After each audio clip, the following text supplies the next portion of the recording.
Bodies, bodies, bodies. Before we get into it, there's going to be spoilers in this commentary and analysis. So if you haven't seen the film, please do. And then come back here. So Bodies, Bodies, Bodies is a 2022 horror thriller. And what a great surprise this film was. The name enticed me, but I was going to move on. Foolishly, of course. Thankfully, I had the good sense to check out Rotten Tomatoes. 85%? Well, I guess the search is over. At 85% for horror, I'm gonna watch it. And guess what? It's great. First off, the film does a wonderful job of setting things up. The foreshadowing in this film is very good. Could have been a little more subtle in some places, but that's a small nitpick. Really small. For example, B leaves a light on in the car, which I immediately thought, as anyone with a car does, well, there goes the battery. The shot lingers there just a little too long for my liking. I would have preferred that it zoom into B as she's leaving the car. A little more subtle. But so what? This is a nitpick. It's great foreshadowing. And did you notice?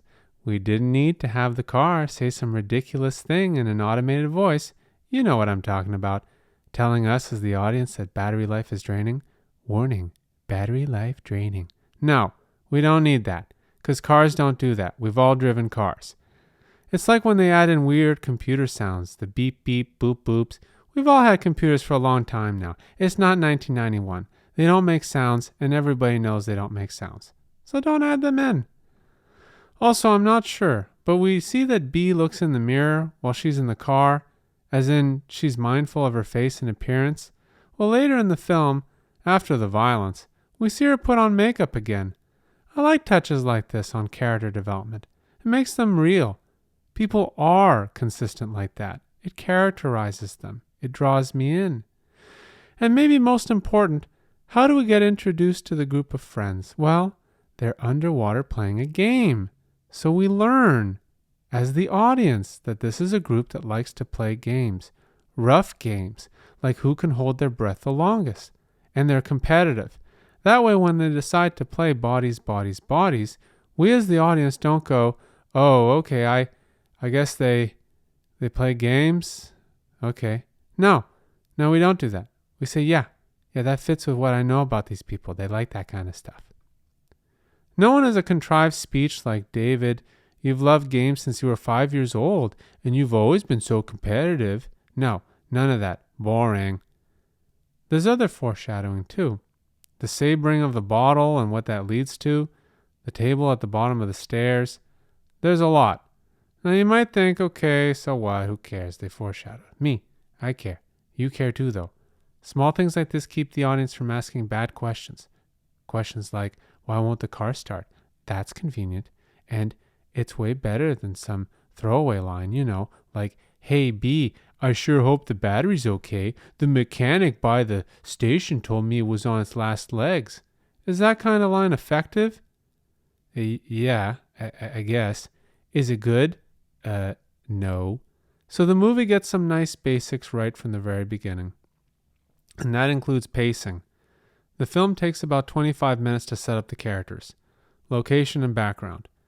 And before moving full steam ahead on the plot, 25 minutes is perfect. Now don't get me wrong.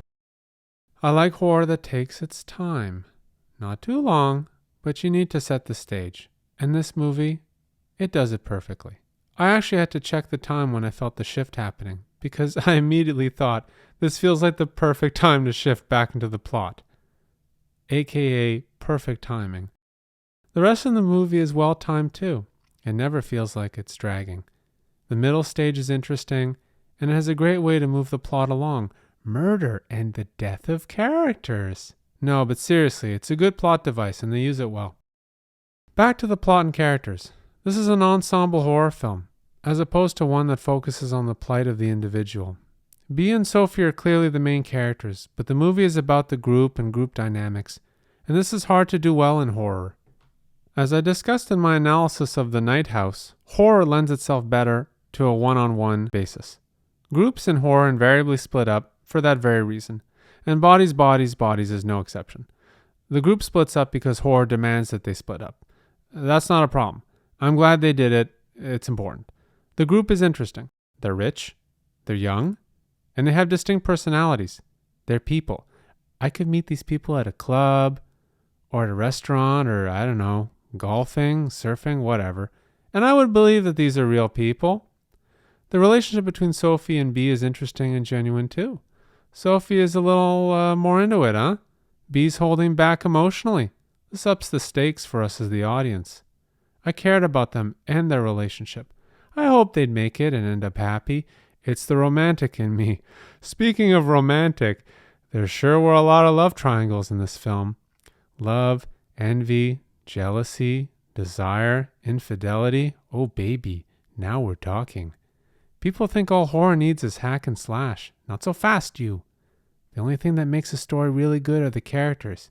You need to feel emotions. You know what those things are, right? Adrenaline? Yeah, that's not an emotion. To have emotions, you need three-dimensional characters. And romance and passion is a big part of being human, not just sex. Although this film starts out with some intense French kissing. Let me say that again. Intense French kissing. There we go.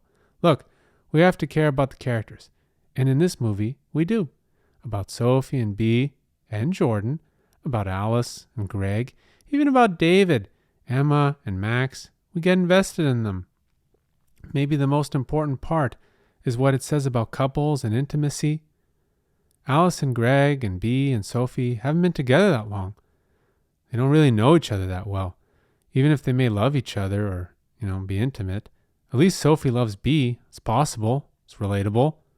Just how well do you know your girlfriend of 6 weeks? Just how well do you know your boyfriend of 2 weeks? Probably not well. They, could be a murderer. Scary. I like it. The movie feels a little, and then there were none. The classic by Agatha Christie. But it has its own spin. It stays tense the whole way through. Each death brings about new questions. Who is the killer? Are there multiple killers? I had evolving theories throughout the film. I was wrong on all of them. How perfect. The film has more of a violent thriller aspect to it, rather than pure horror. I don't think I was too scared at any point, but I sure was glued to my screen. They could have gummed up the film with tons of jump scares to try and artificially increase the terror. They wisely chose not to. They knew what they were creating, and they stuck to it. I like that. So the film is internally consistent, thematically, tonally, in terms of plot and character dynamics. The film's focus is also on the social dynamics among the group. It's tragic, really. I get these feelings these friends really cared about each other. Sure, they irritated one another sometimes, but everyone's friends do that. And in the end, they said very hurtful things, or actually hurt one another physically. Circumstances got out of hand, and there's also a fish out of water theme. B and Greg are not of this social world. They are completely financially outgunned, and they also cannot compete in terms of the shared history of this group. We feel for them, and we wonder what they're hiding too. Both B and Greg seem a little dangerous, and the rest of the group picks up on this too. At least some of them do. There's social commentary in this film. It's appropriate and they don't beat you over the head with it. I like when one of them expresses that while they are all rich, some of them are really rich. Nice. There's only one part near the end when the speeches get a little close to telling rather than showing. What about the actors? Well, I for sure am hoping to see more of them in film. I'll tell you that much. Hopefully they'll do more horror so I can enjoy their skills in this medium. I thought Amandla Stenberg as Sophie really took it away. Maria Bakalova does a great job too in the more subtle performance of B. But Rachel Sennott, Sui Wonders, Lee Pace, Myha'la Herrold, all great too. These people had great chemistry together, and I hope they do something like this together again. But that's too much to ask for. I don't think we're getting a sequel to this film with most of the cast. Could be a prequel though. I know it's not happening. The film has a killer, pun not intentional, soundtrack to boot. Give it a listen again. Awesome. So is there anything I didn't like? Well, I mentioned my nitpicks earlier. Alice's reaction to being shot seemed a little too subdued to me. I've never been shot. I don't want that. But I suspect I'd be screaming in pain, delirious, passing out. I don't know. For the purposes of the movie, I'll let her reaction go, but It took me out. They need to keep delivering the dialogue, so I guess it's necessary from that perspective. Maybe it's possible that she reacted this way, but I don't buy it. I didn't mind it in Reservoir Dogs, and that character was bleeding out. So maybe Alice is coked up and Tony Montana Scarface style. She can't feel any pain. If so, maybe a throwaway line like, I can't feel my face, or I'm so numb, pinch me, or how pure was that coke? Whatever. Okay, whatever. It gets a pass either way. It's not a big deal. The ending is wonderful. No, seriously, it is. So few horror films get the ending right. It matches the tone of the whole film. Dark, bloody, but also somewhat comedic in places. And it was even foreshadowed. TikTok, the weapon, David's jealousy, etc. And it's in keeping with David's character. No pulled punches, no Dea ex machina. I love how they reveal it. I'm so happy that this doesn't get added to the good movie but so-so ending pile.